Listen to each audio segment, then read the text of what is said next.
our industry professional guest DJ tonight. Billy Gottlieb is here. Yeah! I've not been to the Mint since Mark Isham played here in 1997. Wow. Shit, it's been a while since you've been at the Mint. You've missed some good shows, I gotta tell you. You weren't even partying like 99 yet. Billy, welcome, man. It's good to see you.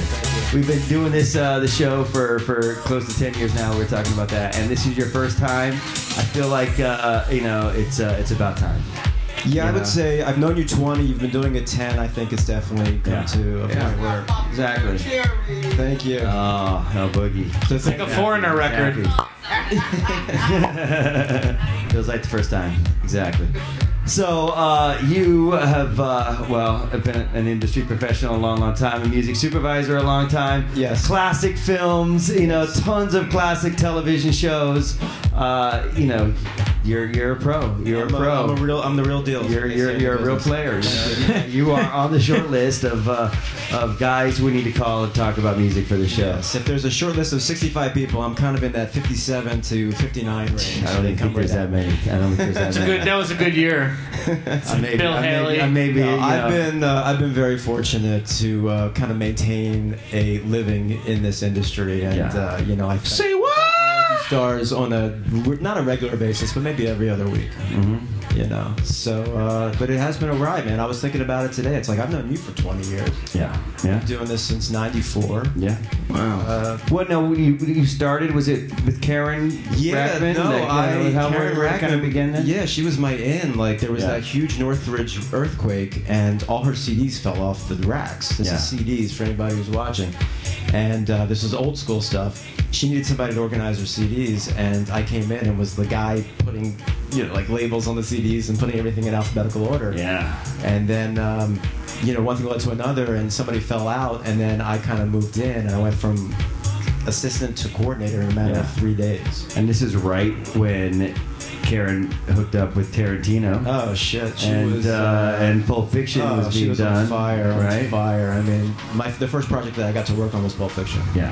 And she nice. She had Reality Bites that came out and exploded, and she had already done Reservoir Dogs, and Pulp Fiction was still kind of being gelled together, and she was putting on the finishing touches, and she was lovely enough to give me a credit on the record, and I got her a credit on the end of the film. And you know, as a kid coming into Los Angeles and being there for like maybe a year and change, and that was my entrance was pretty amazing. Yeah, that's a great way to start. Yeah, and then we ended up going into Capitol Records and starting up a soundtrack division, and coincidentally we were doing the Supervision on Clueless.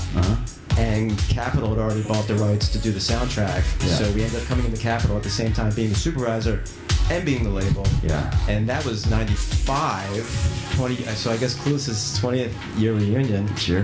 Which was strange because nobody got Clueless. I remember being at that time when it came out. Well, no, before it came out, like I remember being in rooms with executives and stuff. Like, what is this shit? Like nobody really got it. Yeah. And I guess like the 14-year-old girl in me kind of figured it out. You knew. Like, I was totally connected to the material. And totally awesome. Amy Heckerling, you know, she's amazing, and it ended up being a real sleeper hit. It was a real. Y'all fucked my shit up, man. I came from New Jersey. I thought everybody was like Clueless over here. I'm like, what?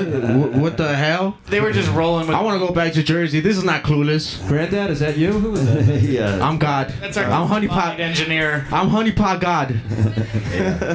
I'm the Hunnypot Jesus. And that led to, you know, Marvin, turn off your mic. Bring It On.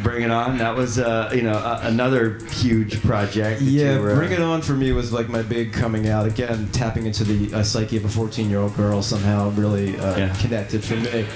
But, you mean 21-year-olds playing 14-year-olds? Yeah. Oh, it was such an amazing experience, and it was a situation where no one gave a shit. Like Universal had it, they didn't really know what they had. Nobody cared enough, and if nobody cares, you can kind of do whatever you want. And then once it came out, it was again the sleeper hit. I remember it did like big numbers on its first weekend, and then it became this cultural phenomenon. Yeah. And yeah, I mean, to this day, it's like I see cheerleaders and immediately I hear King 45. You're like, that's me, man. That's me. Like, whatever. So that was That's fun. huge. Still is huge. Thank you. You know? Yeah, so those are good memories for sure. Yeah.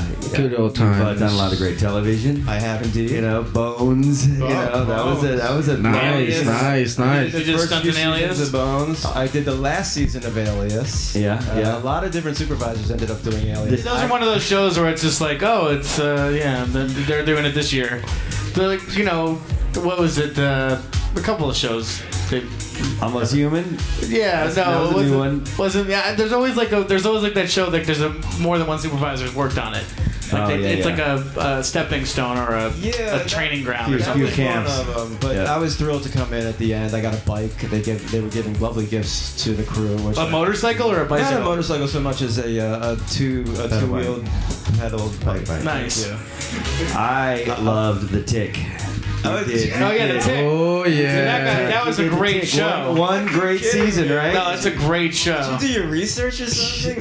Sometimes. Come on, that's a classic. Dude, television. everyone's cool has seen that. You're at the No one top. ever said, "Hey, I loved your work on The Tick." Well, it's a lot of library sounds, but it's Thank you. But the show is a great show, and you definitely helped the show. Thank you. You helped tell the story. Wow, that is such a thank you for. What's your? You can tell the music budget and the set budget was not high on that one. What TV show do you go, man? That was great for me. The TV show, I'd like to say it's happening now because I'm doing a series called Kingdom that's on DirecTV, which is something I'm incredibly proud of.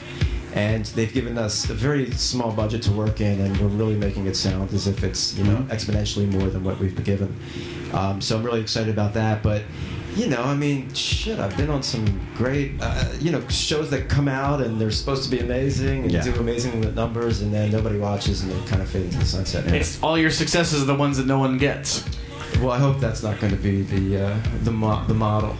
Well, if you get paid on the back end, that's great. There's no backup. The Misadventures of Laura, right? That was a big, Mysteries of Laura. The Mysteries of Laura. Never messing. It's going very well. Thank you for asking.